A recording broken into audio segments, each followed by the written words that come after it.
felt like the sky was cracking open. That's how one local described the moment dozens of people froze in place, eyes locked onto the sky as the unmistakable roar of jet engines surged through the air. On the morning of July 28, 2025, the peaceful buzz of Clark Freeport Zone was shattered by the thunderous arrival of multiple US F-16 Fighting Falcons, landing one by one at Clark Air Base, Pampanga. Residents scrambled to rooftops.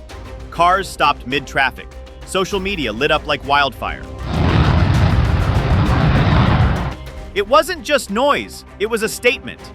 The arrival marks one of the largest high-speed fighter jet deployments to the Philippines in recent years, forming part of the expanded U.S.-Philippines military alliance under the 2025 Balikatan exercises. But this wasn't your usual joint drill. This felt different. This felt like a shift in the air. The moment those aircraft touched down, it sent a message not just to Filipinos, but to the entire Indo-Pacific region. As the F-16s taxied along the tarmac, onlookers recorded the moment on their phones, stunned not just by the spectacle, but by what it signaled. According to the United States Pacific Air Forces, this deployment enhances regional interoperability and rapid response readiness, especially amid growing tensions in the South China Sea. Chinese vessels have repeatedly challenged Philippine sovereignty in disputed waters, and this high-profile arrival is being seen as a counterbalance to Beijing's growing aggression. The presence of U.S. jets on Philippine soil is a clear message that the Philippines is no longer watching from the sidelines. For many Filipinos, the sight was both thrilling and sobering, a proud moment of partnership, but also a reminder that the region is under increasing strain. On platforms like TikTok, Instagram, and YouTube, the landing footage went viral almost instantly. One clip showing the jets arriving at sunset, with dramatic music layered underneath, hit 1.8 million views in just 12 hours. Hashtags like Clark ROARS, F-16 in PH, and Balikatan 2025 trended across Philippine social media. Comments ranged from patriotic pride, "This is what defense looks like," to anxiety, "Are we ready for what this means?" Right now we call it a two-bag configuration, so it's got external fuel tanks on either wing. Behind the scenes, military officials confirmed this is just the first wave. Balikatan 2025 will involve over 17,000 troops, massive live-fire drills, amphibious landings, cyber warfare simulations, and even aerial surveillance missions near highly contested maritime areas. It's one of the most comprehensive joint operations the Philippines has participated in, and it places the country at the center of a rapidly evolving Pacific security equation. The cooperation also brings logistical benefits: upgraded runways, shared intelligence, and improved early warning systems that could be crucial in times of conflict or natural disaster. For the average Filipino, the jets might be gone from view now, but their arrival left an imprint. The rumble in the sky wasn't just noise, it was the sound of a regional power shift. Whether it's welcomed or feared, one thing is clear: the Philippines is entering a new era of defense posture, and the world is watching.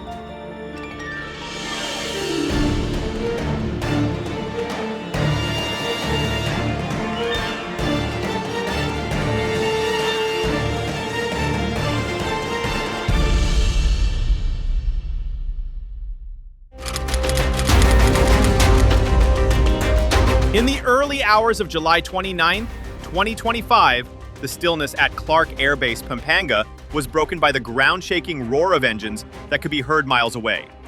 At exactly 07:45 a.m., a squadron of 8 US F-16 Fighting Falcons, sleek, agile, and combat-ready, touched down in precise formation. These aircraft, flown by pilots from the United States Pacific Air Force's 35th Fighter Wing, are among the most advanced multi-role fighter jets in active service, known for their speed, maneuverability, and deadly accuracy. Accompanying the jets were 2 C-130 Hercules transport planes, carrying logistical equipment and personnel essential for the operation. According to the official statement from both the U.S. Embassy in Manila and the Armed Forces of the Philippines, this deployment is part of Enhanced Joint Interoperability Training. Under the Balakatan 2025 military exercises, one of the largest annual military cooperation efforts in the Indo-Pacific region. Officials describe the operation as a routine but strategic deployment aimed at strengthening alliance capabilities, improving response coordination, and ensuring regional security amid evolving threats, a thinly veiled reference to China's increased activities in contested waters. The atmosphere on base was electric.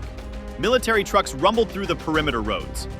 Philippine Air Force personnel stood shoulder to shoulder with their U.S. counterparts, guiding aircraft into position while media teams rushed to capture the historic moment. Some local residents, tipped off by early morning rumblings overhead, lined fences and rooftops with cameras in hand. You could see it in their eyes, a mix of pride, amazement, and curiosity. Children clung to fences, cheering as the jets taxied past. Even base security paused briefly, watching as one of the world's most iconic fighters came to rest under the scorching Pampanga sun. This wasn't just a military operation. It felt like a scene from a movie, complete with a soundtrack composed by the roar of afterburners, the buzz of media drones, and the excited chatter of a stunned crowd.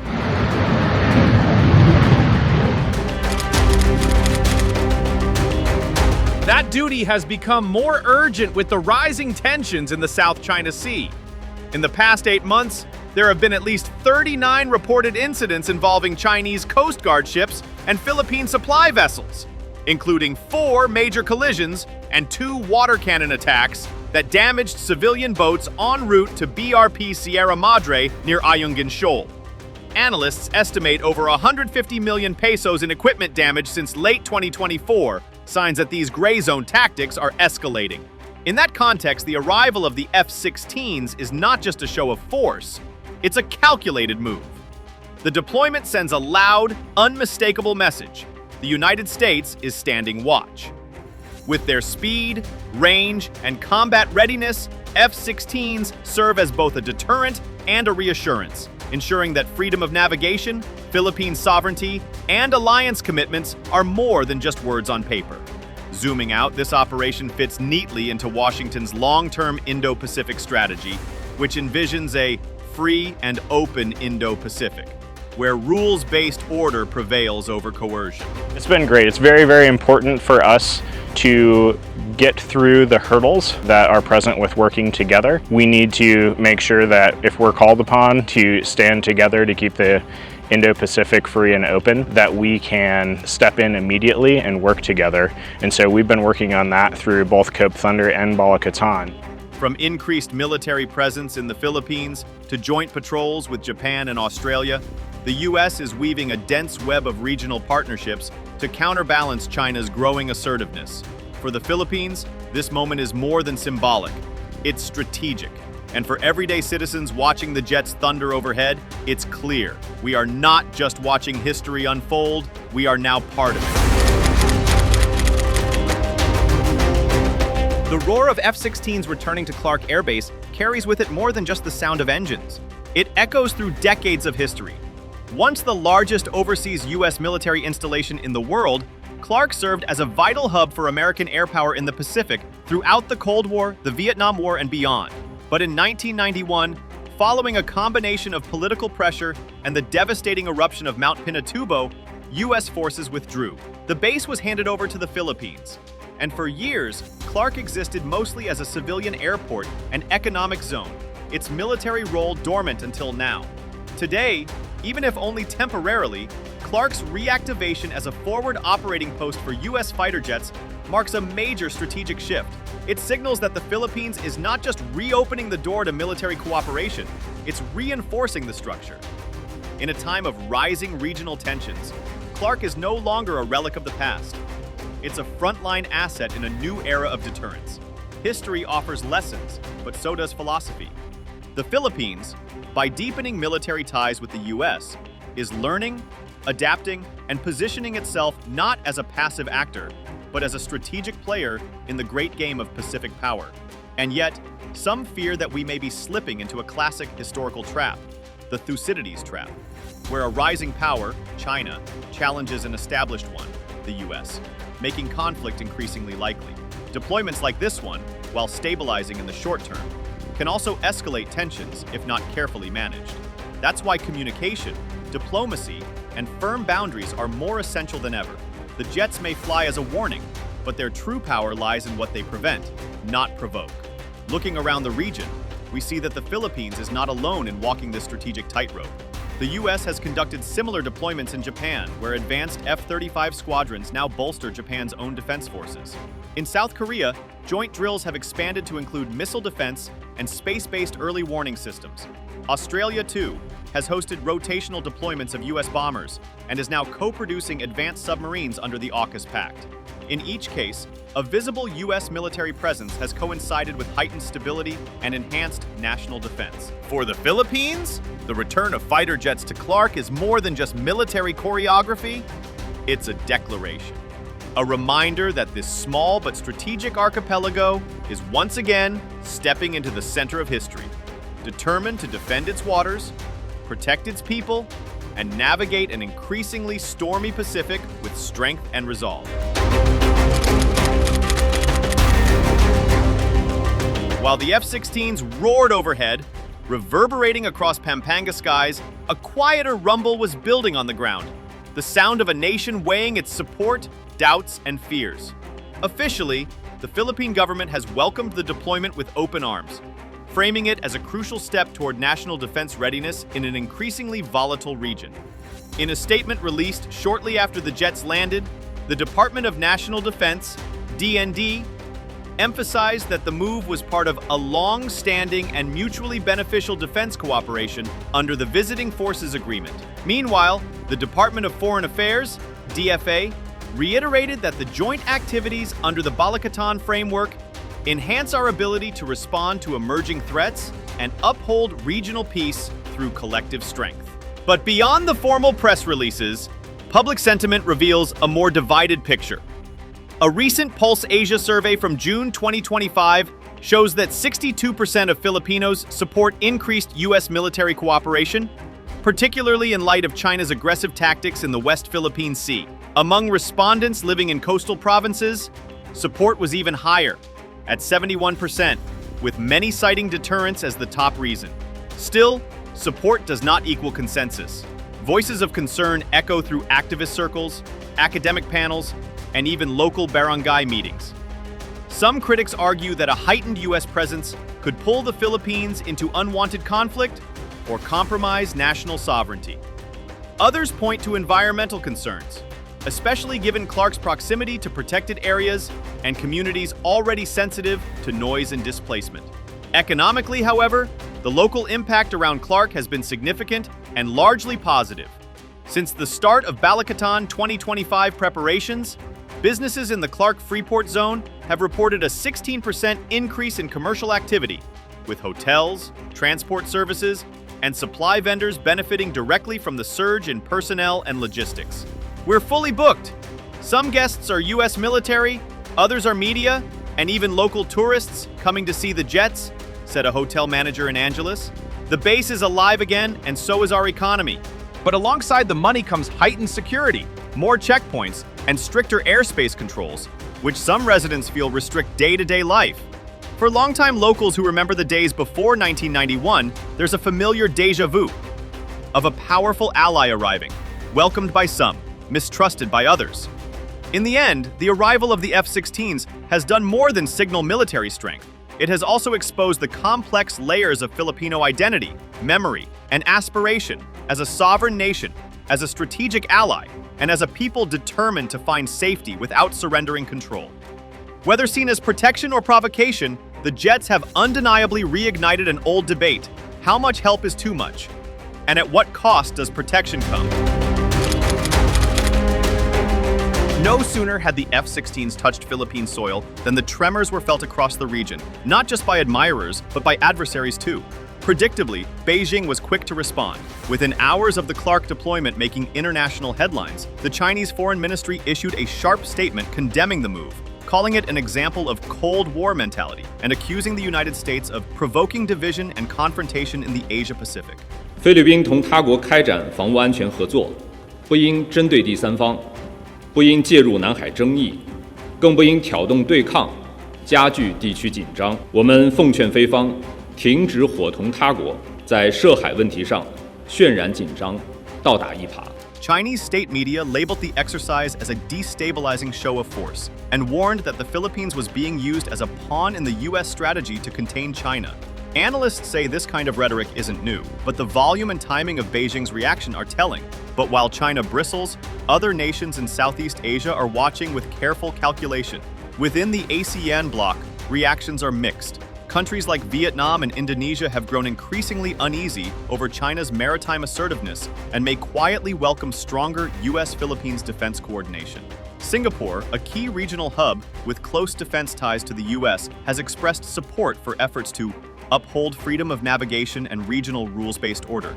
However, nations like Malaysia, Thailand, and Cambodia remain more cautious. There are concerns that the increased militarization of the region could trigger an arms race, or worse, draw Southeast Asia into a broader conflict between superpowers. We want peace, not proxy wars, said a senior diplomat from a neutral ASEAN member, speaking anonymously. But we also understand why the Philippines is taking this stand. Still, to many U.S. allies and strategic partners, from Japan and South Korea to Australia and even Taiwan, the deployment of F-16s to Clark is not a provocation, but a reassurance. It's proof that the U.S. is not retreating from the Indo-Pacific, but rather reinforcing its role as a stabilizer in an increasingly unpredictable region. For these nations, the deployment serves as both a deterrent and a commitment, a loud, unmistakable signal that when tensions rise, the U.S. shows up, fast and ready. And for smaller countries walking the tightrope between autonomy and alliance, that show of strength may be the anchor they need to stay balanced. As the sound of the F-16s fades into the skies over Pampanga, the questions are only beginning to build. Was this a one-time show of force, or the beginning of a more consistent presence? Many defense insiders believe the arrival signals more than just a rotational visit. With expanded access granted under the Enhanced Defense Cooperation Agreement, EDCA, including at 9 Philippine military bases, there's growing speculation that the Philippines may soon become a permanent node in America's Indo-Pacific military architecture. That means more frequent deployments, longer stays, and deeper integration between the U.S. and Philippine armed forces. This could also turbocharge the modernization of the Armed Forces of the Philippines, AFP, long criticized for outdated equipment and limited combat readiness. Already, joint drills have exposed Filipino troops to advanced U.S. systems, drone surveillance, cyber warfare platforms, and air-sea battle strategies. There are plans underway to acquire multi-role fighters, improve air defense networks, and expand coastal surveillance capabilities, fueled in part by renewed U.S. security funding and technology transfers. With rival powers testing each other's red lines, the Indo-Pacific is walking a geopolitical tightrope, where one misstep could have enormous consequences. As the balance of power shifts, nations like the Philippines find themselves not just as observers, but as strategic actors in a high-stakes regional chessboard. And the arrival of the F-16s is a bold move, one that invites both reassurance and risk. The landing of U.S. F-16 fighter jets at Clark Air Base is far more than a routine military maneuver. It's a signal flare, illuminating the complex and shifting landscape of Indo-Pacific security. In the short term, it strengthens deterrence, sharpens the edge of alliance cooperation, and reminds adversaries that aggression will not go unanswered. In the long term, it marks a profound transformation. The Philippines is no longer merely a staging ground for allied drills. It's becoming a strategic anchor in a contested maritime zone, part of a broader push for a free, open, and secure Indo-Pacific. For the AFP, it's a step closer to true modernization. For the U.S., it's a clear reaffirmation. We're still here, and we stand with our allies. But perhaps most importantly, this moment is a mirror, reflecting back to all nations the urgent questions of our time. Can we build strength without provoking conflict? Can old alliances evolve fast enough to meet new threats? And in a world where war often begins with silence, can the sound of roaring jets be enough to keep the peace? Only time and strategy will tell. If you like the video, do not forget to like, share, and subscribe our channel for deep analysis of contemporary issues.